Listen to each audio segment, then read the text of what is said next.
সকাল সন্ধ্যা জিকির পৃথিবীর এমন বড় সিক্রেট, যা দিয়ে পৃথিবীর এমন কোনো অসম্ভব নয়, যা সম্ভব করা সম্ভব নয়। মুসা যদি ফেরাউনকে পরাজিত করতে পারে, এই অসম্ভব যদি সম্ভব হয়ে যেতে পারে, জাকেরিয়াকে যদি আল্লাহ সন্তান দিয়ে দিতে পারে, তো সকাল সন্ধ্যার জিকির দিয়ে পৃথিবীর সব অসম্ভবকে সম্ভব করা যাবে। কেন আপনার এই ইয়াকিন থাকতে হবে, ইউসাব্বিহু লিল্লাহি মা ফিস সামাওয়াতি ওয়া মা ফিল আরজ, আসমান জমিন এবং তার মধ্যে যা কিছু আছে, জীব জন্তু, জড় বস্তু, জড় পদার্থ, কীট পতঙ্গ, এই টিস্যু, এই বই, মাইক, মোবাইল, এই কাঠের ডায়াস, এই ক্যামেরা, যা দেখতে পাচ্ছি, এরা এখনো 24 ঘন্টা আল্লাহর তাসবিহ পাঠ করতেছে। বলেন আল্লাহু আকবার। এটা গায়েব। এই গায়েবের মূলনীতি আল্লাহ কোরআনে দিয়ে দিয়েছে, যে তোমরা তো গায়েব জানো না, তোমাদেরকে জানিয়ে দিচ্ছি, এরা সবাই তাসবিহ পাঠ করতেছে। তাহলে আপনিও যখন সকাল সন্ধ্যার জিকির করবেন, এরাও আপনার সেই তাসবিহ বুঝবে। সুলাইমান আলাইহিস সালামেরটা বুঝতো, সুলাইমান আলাইহিস সালাম ওদেরটাও বুঝতো। এরা পরস্পর, আমি যদি সুবহানাল্লাহি ওয়া বিহামদিহি সুবহানাল্লাহিল আযীম বলি, এগুলো সব কিয়ামতের মাঠে সাক্ষী দিবে। এরা শুনছে, কিয়ামতের মাঠে সাক্ষী দিবে। বলেন আল্লাহু আকবার। মুয়াজ্জিনের আযান যত দূর পর্যন্ত যাবে, এই প্রত্যেকটা জীব জন্তু, কীট পতঙ্গ, জড় বস্তু, জড় পদার্থ, এরা শুনে, এরা নিজেরা তাসবিহ পড়ে, এরা মানুষের তাসবিহ শুনে। মুয়াজ্জিনের আযান যত দূর পর্যন্ত যাবে, পৃথিবীর প্রত্যেকটা ধূলিকণা বালিকণা কিয়ামতের মাঠে ওই মুয়াজ্জিনের পক্ষে সাক্ষ্য দিবে। বলেন আল্লাহু আকবার। এই জন্য জিকির মোস্ট পাওয়ারফুল, সবচেয়ে পাওয়ারফুল। আল্লাহ আসমান জমিন সৃষ্টি করেছেন আওয়াজ দিয়ে, আল্লাহ আসমান জমিন ধ্বংস করবেন আওয়াজ দিয়ে। পৃথিবীর প্রত্যেক জীবজন্তু, জড় বস্তু, জড় পদার্থ সবসময় আওয়াজ বের করতেছে, আল্লাহর তাসবিহ পাঠে আওয়াজ বের করতেছে। সব ফেরেশতা সবসময় আল্লাহর তাসবিহ পাঠে আওয়াজ বের করতেছে। আওয়াজ সবচেয়ে মোস্ট পাওয়ারফুল। এই জন্য মুসলমানদের মুজিজা মুসা আলাইহিস সালাতু ওয়াস সালাম, মুহাম্মদ সাল্লাল্লাহু আলাইহি ওয়াসাল্লামের মুজিজা মুসা আলাইহিস সালামের লাঠির চেয়ে, ঈসা আলাইহিস সালামের মৃত্যুকে জীবিত করার চেয়ে বেশি পাওয়ারফুল। কেন? মুহাম্মদ সাল্লাল্লাহু আলাইহি ওয়াসাল্লামের মুজিজা কোরআন, সরাসরি আল্লাহর আওয়াজ। বলেন আল্লাহু আকবার। কোরআন পড়ে কে, বুঝে কে, জানে কে, শিখে কে। কোরআনের মধ্যেই মুসলমানদের মুক্তির রাস্তা আছে, গোলামি থেকে মুক্তির রাস্তা আছে। যে আমরা গোলামির জীবন যাপন করছি, এবং এই গোলামি ঠিক বানু ইসরাইলেরা যে ফেরাউনের গোলাম ছিল, সেই গোলামি। এই জন্য আল্লাহ কোরআন অবতীর্ণ করলেন মুহাম্মদ সাল্লাল্লাহু আলাইহি ওয়াসাল্লামের উপর, আর কোরআন পরিপূর্ণ করলেন মুসার ফেরাউনের ঘটনা দিয়ে। কোরআন আসলো উম্মতে মুহাম্মাদির উপর, আর পরিপূর্ণ হলো বানু ইসরাইলের ঘটনা দিয়ে। কেননা এই উম্মতে মুহাম্মাদি একদিন বানু ইসরাইলের ভাগ্য বরণ করবে। যা রাসূলুল্লাহ সাল্লাল্লাহু আলাইহি ওয়াসাল্লাম বলেছেন, এক জুতার পাট আর এক জুতার পাটের সাথে যেভাবে মিলে যায়, আমার উম্মত বানু ইসরাইলের সাথে সেভাবে মিলে যাবে। সম্মানিত উপস্থিতি, আমরা সেই বানু ইসরাইলের যুগ অতিক্রম করছি, উম্মতে মুহাম্মাদি হিসেবে গোলামির যুগ। আর মুসা আলাইহিস সালাতু ওয়াস সালাম যেই পদ্ধতিতে বানু ইসরাইলকে আজাদ করেছেন, স্বাধীন করেছেন, ওটাই রাস্তা উম্মতে মুহাম্মাদিকে মুক্ত করার, আজাদ করার, স্বাধীন করার। তো সেই রাস্তা আপনাদের সামনে তুলে ধরা আজকের বক্তব্যের বিষয়বস্তু। তবে বক্তব্যের শুরুতে আরেকটি জরুরি গুরুত্বপূর্ণ কথা।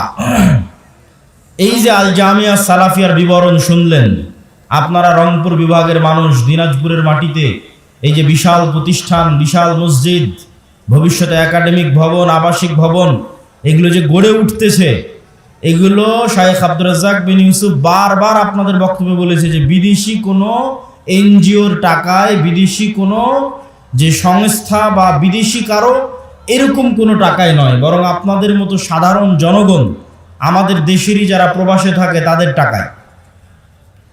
তো দানের কথা বললে অনেক সময় মানুষ জিনিসটাকে নেগেটিভ নেয়, যে আসলে দান কেন।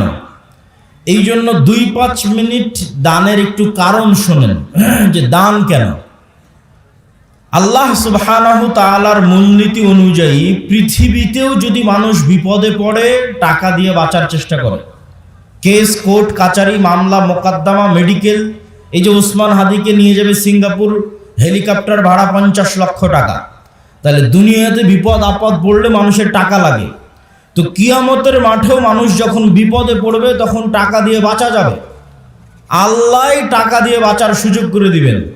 কিন্তু আজকে দুনিয়াতে বিপদে পড়ে এর কাছ থেকে চেয়ে নিয়ে টাকা একত্রিত করতেছি, কিয়ামতের মাঠে কারো কাছ থেকে চেয়ে টাকা একত্রিত করার সুযোগ থাকবে না।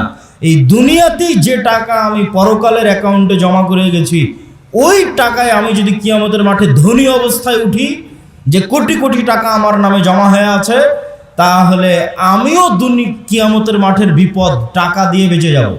দলিল কোথায়? আল্লাহ নিজেই পৃথিবীতে জরিমানার সিস্টেম করেছে, ইবাদতের কমতিতে, গুনাহের কাফফারায়। রমজান মাসে যখন তুমি স্ত্রীর সাথে সাংসারিক জীবনে গেছো, তখন তোমার কাফফারা হচ্ছে গোলাম আজাদ করা, 60 জন মিসকিনকে খাওয়ানো। তো গোলাম আজাদ করতে টাকা লাগে, 60 জন মিসকিনকে খাওয়াতে টাকা লাগে। তাহলে গুনাহের কাফফারায় টাকা, ইবাদতের কমতিতে টাকা। তুমি হজ করতে গেছো, উমরা করতে গেছো, হজ উমরা করতে গিয়ে কোথাও ভুল ত্রুটি হয়েছে, মুআল্লিম বলবে দম দাও। দম মানে খাসি, দুম্বা কুরবানি করতে হবে। তাহলে ইবাদতের কমতিতে টাকা। এখন পৃথিবীর কোনো মানুষ গ্যারেন্টি দিতে পারবে না যে আমি আমার ইবাদতের জোরে জান্নাতে যাব, কেননা কেউ গ্যারেন্টি দেওয়া কঠিন যে আমি ফরজ সালাত একদিনও মিস দেইনি, একদিনও কাজা করিনি 10 বছর বয়স থেকে। কেউ যদি গ্যারেন্টি দেয় হ্যাঁ আমি গত 30 বছর 40 বছর এক ওয়াক্ত কাজা করিনি, এটা গ্যারেন্টি দেওয়া কঠিন। যে এই যে এক ওয়াক্ত আমি কাজা করিনি আর প্রত্যেক ওয়াক্ত সালাতের শুরু থেকে শেষ পর্যন্ত আমি শুধু আল্লাহকে স্মরণে রেখেছি, এটা গ্যারেন্টি দেওয়া কঠিন। এই জন্য মানুষ ইবাদতের চ্যালেঞ্জে জান্নাতে যাওয়ার চ্যালেঞ্জ দিতে পারবে না, ঠিক গুনাহ থেকে মুক্ত থাকার গ্যারেন্টি কেউ দিতে পারবে না যে আমি নিষ্পাপ, আমি নিষ্কলুষ, আমি পাপ মুক্ত, এই গ্যারেন্টি কেউ দিতে পারবে না। তাহলে জান্নাতের গ্যারেন্টি কোথায়? জান্নাতের গ্যারেন্টি দুধের রাস্তায়। ইন্নাল্লাহা আশতারা মিনাল মুমিনিনা আনফুসাহুম ওয়া আমওয়ালাহুম বিআন্না লাহুমুল জান্নাহ। মানুষ যদি তার পৃথিবীর সবচেয়ে দামি সম্পদ, তার জীবন, তার নফস, তার রূহ আল্লাহর রাস্তায় জীবন দিয়ে শহীদ হয়ে যায়, তাহলে ওই শহীদের রক্তের ফোঁটা মাটিতে পড়ার আগেই তার যত ইবাদতের কমতি আছে আর তার যত গুনাহের কাফফারা আছে সব মাফ হয়ে যায়। বলেন আল্লাহু আকবার। তাহলে নিশ্চিত জান্নাতের গ্যারেন্টি হচ্ছে জীবন দিয়ে শহীদ হওয়া। 2, নিশ্চিত জান্নাতের গ্যারেন্টি হচ্ছে টাকা দিয়ে জান্নাত কিনে নেওয়া। ইবাদতের কমতিও পূরণ হবে টাকা দিয়ে, গুনাহের কাফফারাও হবে টাকা দিয়ে।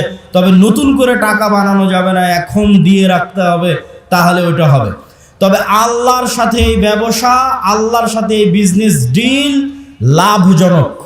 কি লাভজনক আল্লাহর সাথে এই ব্যবসায় বিজনেস ডিল? কেন লাভজনক? আল্লাহর সাথে এই বিজনেস শতভাগ লাভজনক। আপনি গুলশানে জমি কিনেন, ঢাকায় জমি কিনেন, রংপুর বিভাগে জমি কিনেন, এই যে জমি কিনবেন, আপনি টাকা দিলেন, জমি নিলেন, তাই এখন যে আপনি দান করছেন এই টাকা কি আল্লাহর কাছে যাচ্ছে? কথা বলেন না, যে আল্লাহর কাছে যাচ্ছে? যায় না তো। এই টাকা দিয়ে যদি একটা ফ্যান কিনা হয় তাহলে ওই ফ্যানের বাতাস আপনিই খাবেন। এই টাকা দিয়ে যদি বিল্ডিং হয় ওই বিল্ডিং আপনার ছেলেই পড়বে। এই টাকা দিয়ে যদি গরু জবাই হয় ওই গরুর গোশত আপনিই খাবেন। তাহলে মাঝখান থেকে ফাও ফাও ফিরি ফিরি আপনি জান্নাত পেয়ে যাচ্ছেন। বলেন আল্লাহু আকবার। এই জন্য এর চেয়ে লাভজনক ব্যবসার নাই যে টাকা দিয়ে জান্নাত কিনবো আবার টাকাটা আমি ব্যবহার করব। টাকা দিয়ে জান্নাত কিনবো আবার টাকা আমি ব্যবহার করব। মসজিদে আমি সালাত আদায় করবো, মাদ্রাসায় আমার ছেলে মেয়েই পড়বে, ফ্যান এসির বাতাস আমিই খাবো, যদি নিজে কুরবানি দিই কুরবানির গোশত আমি খাবো। শুধু ফাও ফাও ফিরি ফিরি আল্লাহ জান্নাত দিয়ে দিলেন। এই জন্য টাকা মোস্ট পাওয়ারফুল। এই জন্য ধনী অবস্থায় কিয়ামতের মাঠে উঠতে হবে, এটা চেষ্টা করতে হবে।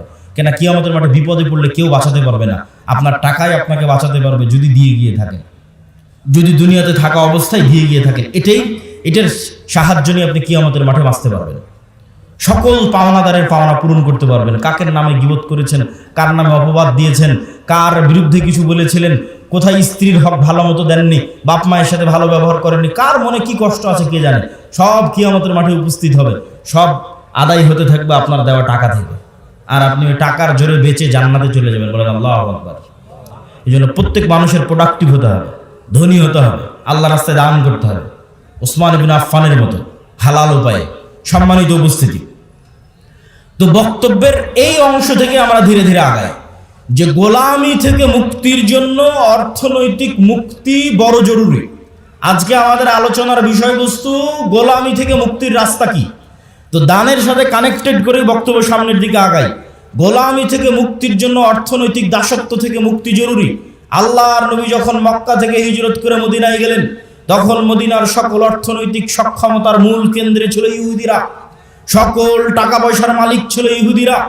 আল্লাহর নবী দেখলেন যে এই গরিব ফকির মিসকিন মুসলমানেরা যদি থেকে যায় আর টাকার মূল কন্ট্রোল যদি ইহুদিদের কাছে থাকে, এই মদিনার রাষ্ট্রীয় ক্ষমতা আমার অর্জন করা কঠিন হবে, অত সহজ হবে না।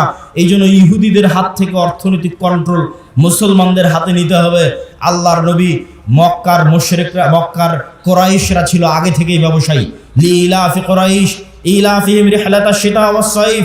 তো এই মক্কার কুরাইশরা আগে থেকেই ব্যবসায়ী ছিল। আল্লাহর নবী মদিনার আনসারদের বললেন, শোনো, তোমরা কৃষি কাজ করো, তোমরা ব্যবসা জানো না। এই যে মক্কা থেকে হিজরত করে যারা এসেছে, এদেরকে তোমার সম্পদ অর্ধেক দিয়ে দাও, তোমার কৃষি জমি অর্ধেক দিয়ে দাও। এরা ব্যবসা বুঝে, এরা ব্যবসা করে মদিনার অর্থনৈতিক কন্ট্রোল নিজের হাতে নেবে। আনসার সাহাবীরা এই ওয়ালার ভিত্তিতে অর্ধেক সম্পত্তি মুহাজিরদের দিয়ে দিলেন। খালি হাতে আসা ওসমান, খালি হাতে আসা আব্দুর রহমান বিন আউফ, খালি হাতে আসা জুবাইর ইবনুল আওয়াম, এরা 5 বছর 10 বছরের মধ্যে মাল্টি মিলিয়নার কোটি কোটি টাকার মালিক হয়ে গেল। আল্লাহর নবীর হাতে মদিনার অর্থনৈতিক কন্ট্রোল ফেরত আসতে লাগলো। মসজিদে নববীর সামনের কুয়ার মালিক ইহুদি। যদি মুসলমান ওই কুয়ায় পানি খেতে চায়, ইহুদির কাছে নত হয়ে অনুমতি নিয়ে পানি খেতে হবে। এটাই দাসত্ব। অর্থনৈতিক মুক্তি লাগবে দাসত্ব থেকে মুক্তির জন্য। আল্লাহর নবী বললেন, কে কিনে দিবে এই কুয়া? মুসলমানদের কুয়া লাগবে, ইহুদির কাছে নত হয়ে কুয়ার পানি চাওয়া যাবে না। যে কুয়া কিনে দেবে তার জন্য জান্নাত। ওসমান বিন আফফান বললেন, আমি কুয়া কিনে দেব। বলেন আল্লাহু আকবার। তাহলে অর্থনৈতিক মুক্তি লাগবে। মুসলমানেরা যেন অর্থনৈতিক মুক্তি না পায়, দাসত্বের জিনজিরে যেন আবদ্ধ থাকে, এই জন্য ইহুদিদের তৈরি করা, পাশ্চাত্যের তৈরি করা সবচেয়ে বড় অস্ত্রের নাম হচ্ছে সুদ। সবচেয়ে বড় অস্ত্রের নাম সুদ। আল্লাহ দিয়েছেন কর্জে হাসানা, আর ইহুদি খ্রিস্টান, IMF, ওয়ার্ল্ড ব্যাংক, পাশ্চাত্য বিশ্ব দিয়েছে সুদ। আর সুদ হচ্ছে মানুষকে গোলাম বানায়। আপনি হিস্ট্রি স্টাডি করে দেখেন, ফেরাউন বানু ইসরাইলদের কি দিয়ে গোলাম বানাতো, আশ্চর্য হবেন। ফেরাউন বানু ইসরাইলদের যেই পদ্ধতি দিয়ে গোলাম বানাতো, তার একটা পদ্ধতি সুদি লেনদেন, সুদের কর্জ। আর সুদের কর্জের মিনিস্টার ছিল কারুন। এই জন্য আপনারা কারুনের নাম শুনেছেন। ফেরাউনের একটা বড় মন্ত্রীর নাম হচ্ছে কারুন, যার কাছ থেকে সুদের অর্থ লেনদেন করতো বানু ইসরাইলেরা। সব সুদের ঋণী ছিল, এই জন্য সব গোলাম ছিল। তাহলে বানু ইসরাইলকে গোলাম বানানোর একটা স্ট্র্যাটেজি ছিল সুদ। আজকের মুসলিম উম্মাহকে গোলাম বানানোর একটা স্ট্র্যাটেজি হচ্ছে সুদ। পুরো দেশ গোলাম সুদের ঋণের কারণে। পুরো একটা মুসলমানদের বলে পারমাণবিক শক্তির অধিকারী পাকিস্তান, এই পুরো একটা রাষ্ট্র গোলাম শুধু এই সুদের ঋণের কারণে। ওই যে বাপ দাদার কাছ থেকে, প্রভুর কাছ থেকে সুদ নিয়ে রেখেছে, ওদের পারমিশন ছাড়া ওই পারমাণবিক অস্ত্রে চাপও দিতে পারবে না। ফাও, কোনো কাজ নাই। তাহলে মুক্তির জন্য অর্থনৈতিক মুক্তি খুবই জরুরি। আর এই অর্থনৈতিক মুক্তির জন্য সুদের আযাব থেকে মুক্তি জরুরি। সুদ কেন গোলাম বানায়? রাসূলুল্লাহ সাল্লাল্লাহু আলাইহি ওয়াসাল্লাম তার বহু দোয়ায় বলেছেন, আল্লাহুম্মা ইন্নী আউযুবিকা মিনাল মা'সামি ওয়াল মাগরাম। হে আল্লাহ, গুনাহ থেকে বাঁচতে চাই, ঋণ থেকে বাঁচতে চাই। আল্লাহর নবী বহু দোয়ায় বলেছেন, হে আল্লাহ, যালঈদ দাইনি ওয়া গালাবাতির রিজাল। ঋণের বোঝা থেকে বাঁচতে চাই, মানুষের আধিপত্য থেকে বাঁচতে চাই। আল্লাহর নবীকে সাহাবীরা জিজ্ঞেস করলেন, হে আল্লাহর নবী, কেন আপনি ঋণের বোঝা থেকে বাঁচার জন্য এত দোয়া করেন? রাসূল সাল্লাল্লাহু আলাইহি ওয়াসাল্লাম বললেন, মানুষ যখন ঋণ নেওয়া শুরু করে তখন মানুষ মিথ্যা বলা শুরু করে, আর যখন মিথ্যা বলা শুরু করে তখন সে আর নেতা হতে পারে না, সে গোলাম। তাহলে আমাদের মা বোন যতজন কিস্তিতে লোন নিয়ে রেখেছে, এরা সবাই মিথ্যার প্র্যাকটিস করে। ওই কিস্তি মিস দেওয়ার জন্য, মাফ করার জন্য আর সন্তানকে পর্যন্ত মিথ্যা বলা হয়। তাহলে পুরো একটা কম যখন মিথ্যুক অবস্থায় গড়ে উঠতেছে, সুদের জন্য মিথ্যার প্র্যাকটিস করতেছে, এরা গোলাম। এরা জীবনে কোনোদিন নেতা হতে পারবে না। তাহলে নেতা হতে হলে সুদি লোন থেকে বাঁচতে হবে, কর্জ থেকে বাঁচতে হবে, যেন মিথ্যা না বলা লাগে। মিথ্যা বলা থেকে বাঁচতে হবে, নাহলে নেতা হতে পারবেন না। এই পয়েন্ট থেকেই, এই যে মিথ্যা বলা থেকে বাঁচা, এটার থেকে 2 নম্বর পয়েন্টে চলে যায়, যে গোলামির পথ থেকে, গোলামির জিনজির থেকে বাঁচার দ্বিতীয় রাস্তা হচ্ছে সত্যবাদিতা, ন্যায় পরায়ণতা। আমি গত 2 বছর এই বক্তব্য দিয়েছি, কিন্তু মানুষকে উদাহরণ দিতে পারিনি যে সত্যবাদিতা, ন্যায় পরায়ণতা মানে উদাহরণ কি। এখন অন্তত বক্তব্যে উদাহরণ দিতে পারবো যে শরীফ ওসমান হাদি হচ্ছে সত্যবাদিতা, ন্যায় পরায়ণতার একটা অন্তত প্রতীক। যে জুলাই আগস্টের পর সব মানুষ নিজ নিজ দলের হয়ে গেল, আর যখনই আপনি কোনো দল করবেন, ওই দলের স্বার্থের বাইরে গিয়ে আপনার মুখ খুলবে না, জিহ্বা আটকা, বন্ধ। আর যখনই আপনি গণতন্ত্রের রাজনীতির মধ্যে থাকবেন, তখন মিথ্যা আপনার রক্তের মধ্যে মিশে যাবে। কেন? গণতন্ত্রের রাজনীতি এত নিকৃষ্ট, এত জঘন্য, যেখানে এক দল তো আর এক দলের বিরুদ্ধে বলবে, একই আসনে মনোনয়ন প্রার্থী একজন আর একজনের নামে মিথ্যা বলবে। তাহলে ওই যে মিথ্যার কালচারের মধ্যে লিয়াজু, লবিং, আসন ভাগাভাগি, উমুককে নয় আমাকে দাও, এই পুরো কালচারটার মধ্যে ঢুকে আছে টাকার লেনদেন, 2 নাম্বারি, ধোকা, লবিং, লিয়াজু, এই পুরো কালচারটার মধ্যে ঢুকে আছে মিথ্যা, ধোকা, দুর্নীতি। তাহলে এই একটা কালচারের মধ্যে দিয়ে যে বড় হবে, এই এমপি, এই মন্ত্রী, এই মিনিস্টার যদি প্রাইম মিনিস্টার হয়, আপনাদের কাছে সে নেতা হতে পারে আল্লাহর গায়েবের মূলনীতি অনুযায়ী ও গোলামের ঘরের গোলাম। তাহলে যত এমপি এই মিথ্যা, এই দুর্নীতির সাথে জড়িত, যদি প্রাইম মিনিস্টারও হয়, সে নেতা না গোলাম? একটু জোরে বলেন, নেতা না গোলাম? গোলাম। এটাই আল্লাহর মূলনীতি। এই মূলনীতির উপরেই আল্লাহ সুবহানাহু ওয়া তাআলা পৃথিবী প্রতিষ্ঠিত করেছেন। নেতা কখন?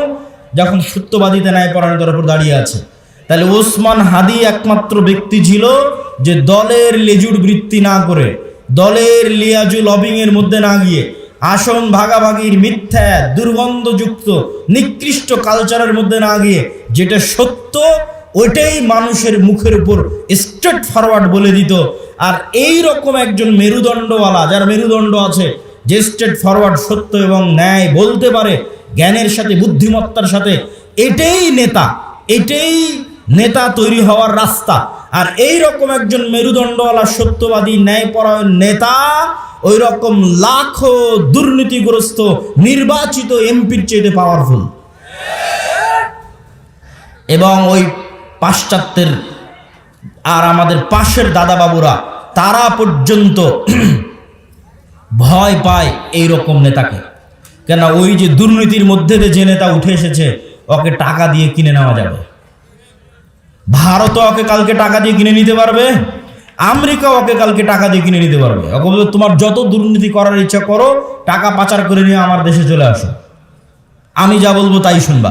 তো ও যেহেতু এই দুর্নীতির প্র্যাকটিসের মধ্যেই বড় হয়েছে, তো কোনোদিন দেশের পক্ষে কাজ করবে না, অন্য দেশের গোলামি করবে, অন্য দেশের গোলামি করবে।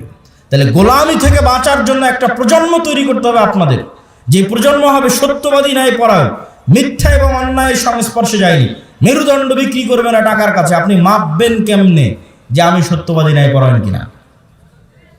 আপনি নিজেকে জিজ্ঞেস করেন যে আপনি আপনার পিতার সম্পত্তিতে আপনার বোনকে ন্যায়ের সাথে সম্পদ দিয়েছেন কিনা? আপনার পিতা আপনার দাদার সম্পত্তিতে আপনার ফুফুকে ন্যায়ের সাথে সম্পদ দিয়েছে কিনা? যদি দেখেন হ্যাঁ, ন্যায়ের সাথে বন্টন হয়েছে, তাহলে আপনার মধ্যে নেতৃত্বের গুণ আছে, আল্লাহর দৃষ্টিতে আপনি নেতা হতে পারবেন। আরও বাকি গুণগুলো অর্জন করলে পূর্ণ নেতা হবেন, কিন্তু মোটামুটি এই গুণটা আছে।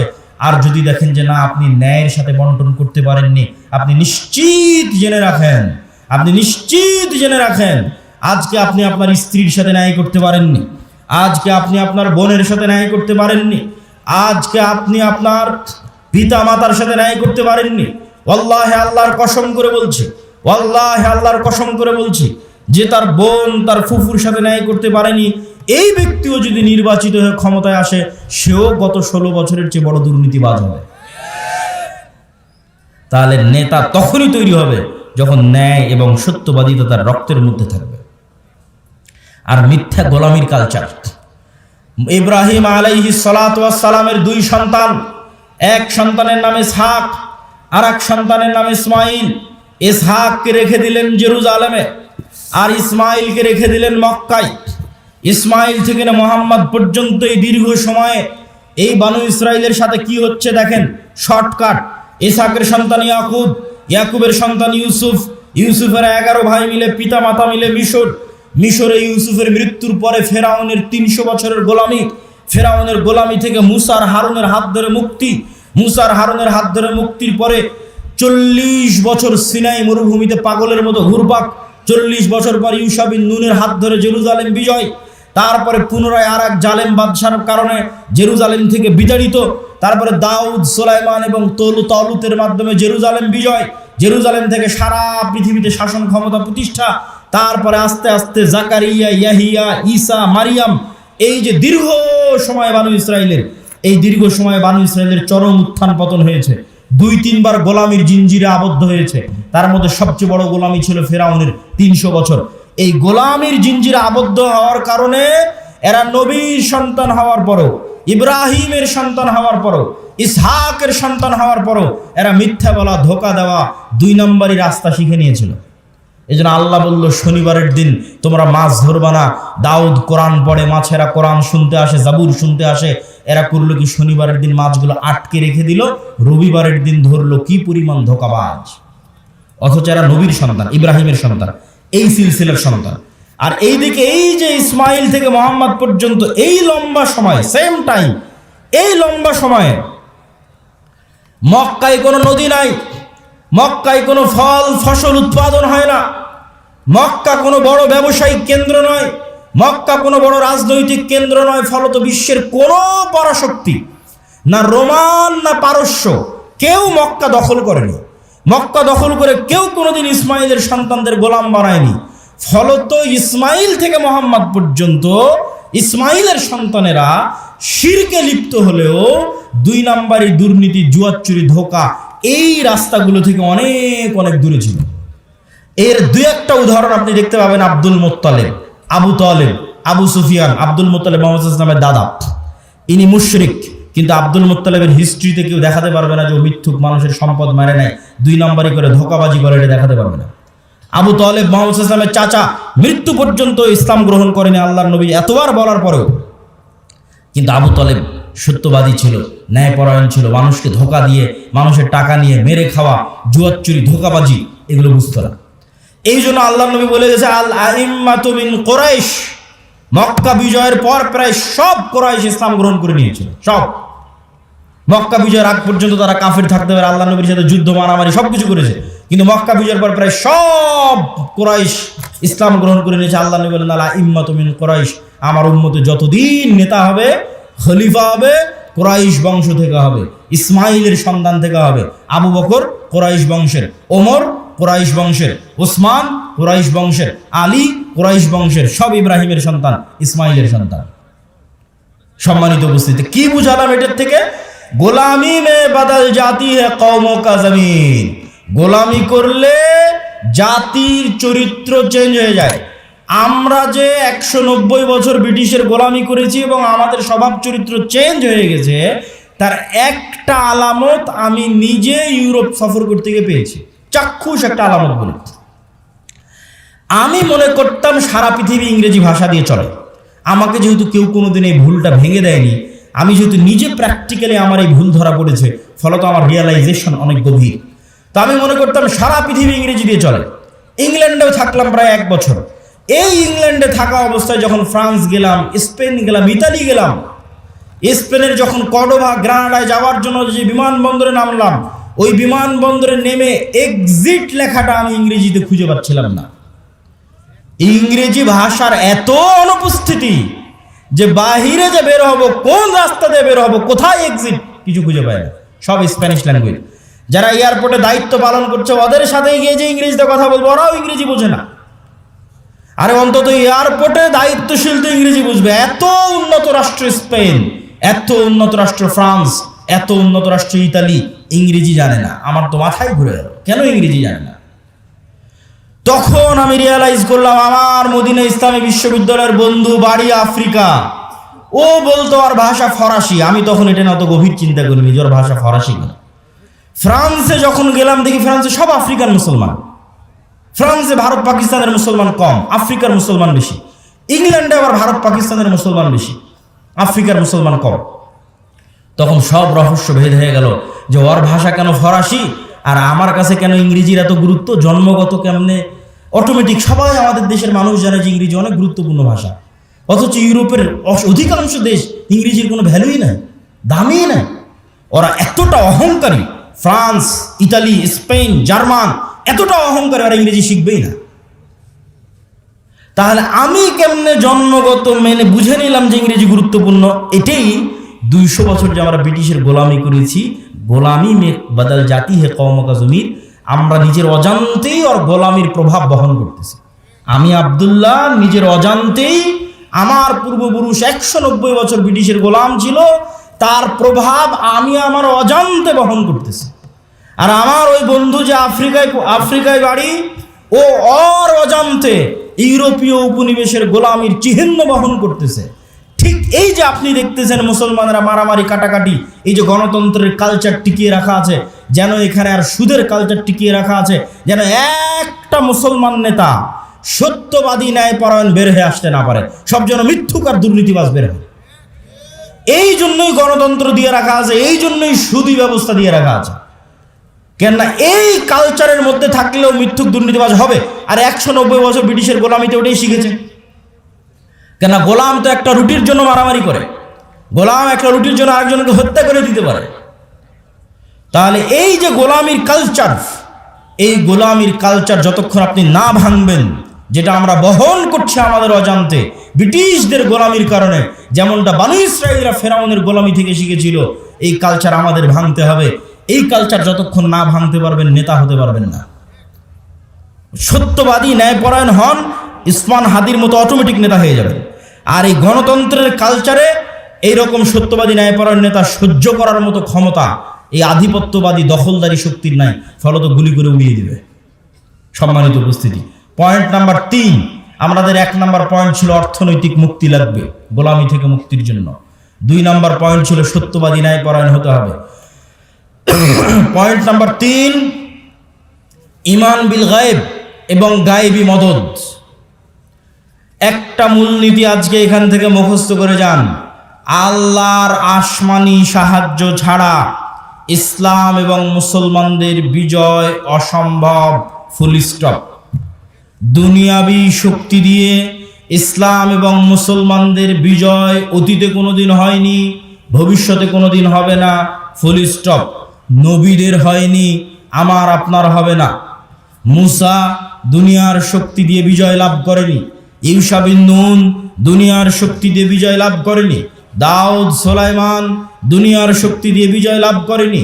মুহাম্মদ সাল্লাল্লাহু আলাইহি সাল্লাম বদরে, উহুদে, খন্দকে, বদরে মক্কার কাফের মুশরিক 1000, মুহাম্মদ সাল্লাল্লাহু আলাইহি সাল্লাম 300, উহুদে মক্কার কাফের মুশরিক 2000, মুহাম্মদ সাল্লাল্লাহু আলাইহি সাল্লাম 700, খন্দকে মুহাম্মদ সাল্লাল্লাহু আলাইহি সাল্লাম 700 থেকে 1000। আর মক্কার কাফের মুশরিক শুধু নয়, সারা আরবের কাফের মুশরিক একত্রিত হয়েছে 10,000।